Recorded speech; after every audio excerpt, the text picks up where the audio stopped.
Hello again. In just a few short weeks, Hollywood is going to be releasing a new Star Trek movie, Star Trek Beyond. And I thought it might be fun to celebrate the occasion to rank the 12 Star Trek movies which have come before it. Now, in making this list, it has nothing to do with box office results or other critical reviews. This is just my personal opinion regarding where these particular movies rank. So, without further ado, let's take a look at the list. Number 12.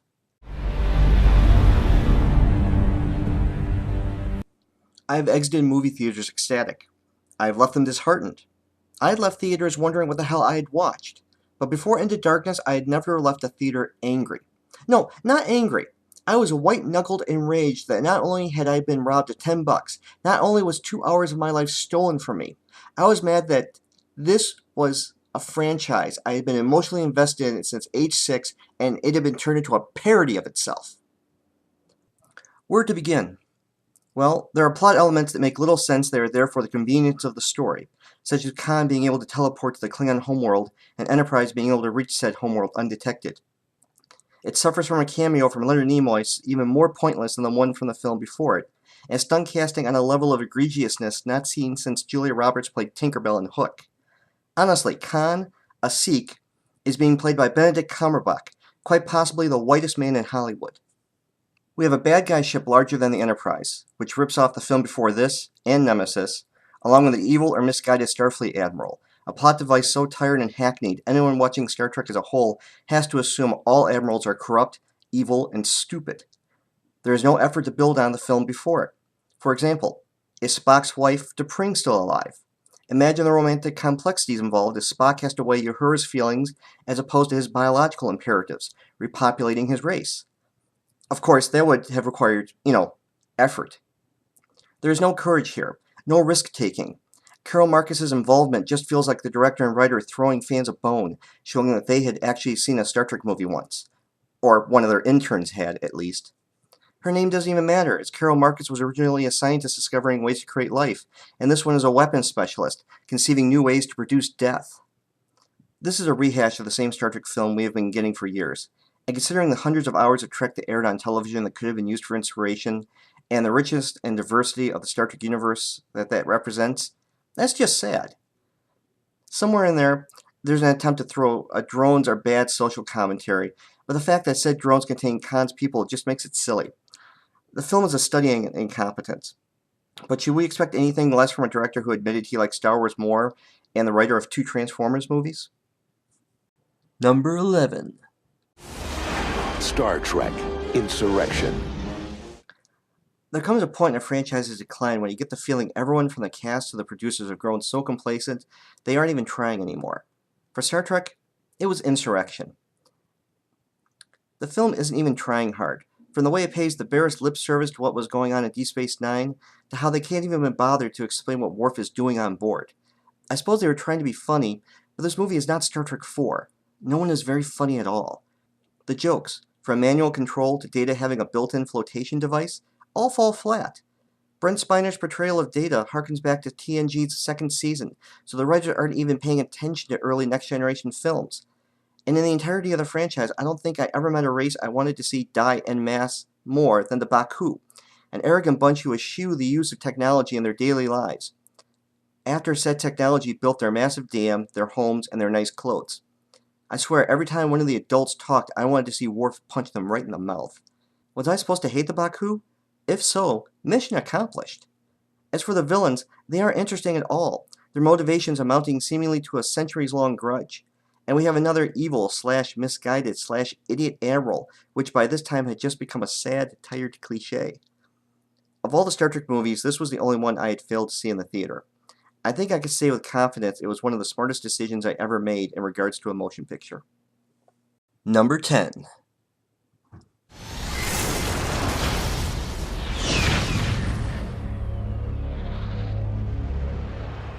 Nemesis is a film devoid of courage and of originality. The parallels to Star Trek II are telling, From the battle in a nebula to Data sacrificing himself, but not before downloading his soul into the conveniently placed B4 in a blatant ripoff I'm sure the producers insisted was homage to Wrath of Khan, to the stand-in to the Genesis device. It's just a pathetic film all around. As a final entry in the franchise, it is especially weak, among its failures blatantly ignoring Deep Space Nine's rather poignant ending, especially in regards to Worf's fate. Did anyone really care what they were making? Patrick Stewart was into racing dune buggies at this time. To appease him, they apparently built the Argo just so he could go tooling around. You could tell a man is utterly bored with the role when he has to include his hobby in the movie just to keep his interest.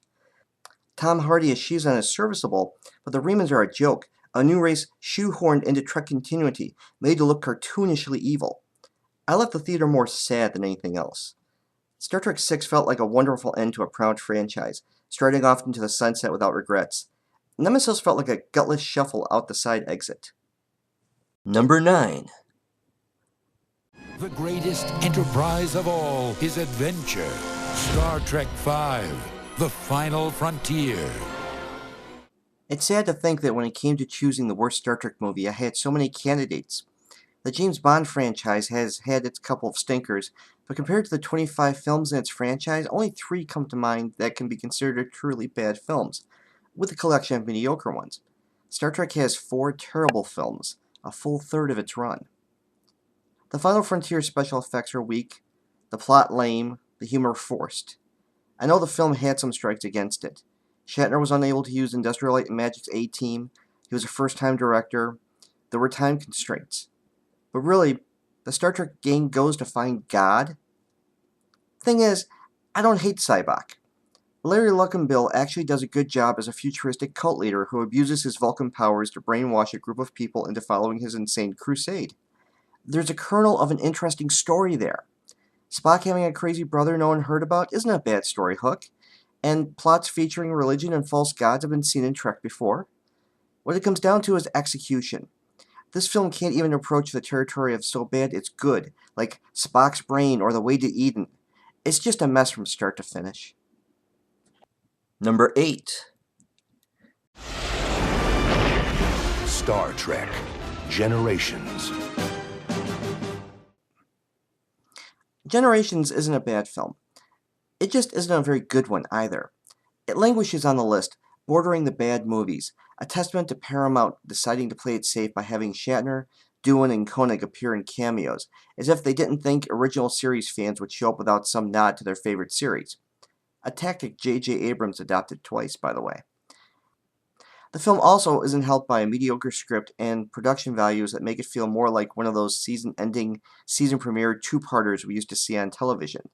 The story itself isn't bad, and Patrick Stewart has some nice moments. But the film suffers from a lack of compelling villains. The Duras sisters were never seen as much of a threat, and Malcolm McDowell's Soren comes across as a pathetic whiner who lost his family and now just wants to live in a fantasy land. Could the movie have been better? I don't think so. It suffers from the aforementioned cameos, like the franchise was afraid to cut the proverbial apron strings. And like Insurrection later, it lacks the epic feel a Star Trek motion picture requires to place it above television. Number 7.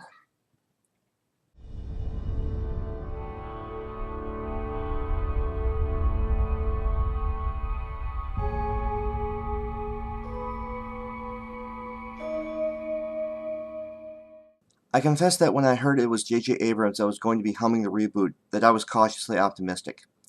I was a big fan of his television series Alias. I enjoyed Cloverfield. I thought that he was a good director and producer, and I thought that he could make at least a decent Star Trek film. And when I saw the first teaser, I confess I was excited. The result? Well, the positives are the cast is top-notch. The production values are amazing. And yes, while the infamous lens flares are a bit annoying, overall it's a well-directed film. Unfortunately, the plot is nothing we haven't already seen before in better movies. JJ's decision to make this an origin story is baffling, in that the way the cast is shoehorned onto Enterprise is clumsy, and JJ's attempts to appease Trek fans by coming up with a time travel story, probably the most used plot device in the entire history of the franchise, and by now a sad, tired cliche that creates an alternate reality combined with Nimoy's cameo, just comes off as weak. Better to just start from scratch and explain to fans that, like the James Bond franchise, you are allowed to enjoy the earlier films as well as the new Daniel Craig entries. All in all, Star Trek is alright. It's mediocre and largely inoffensive, and it sits on my shelf collecting dust.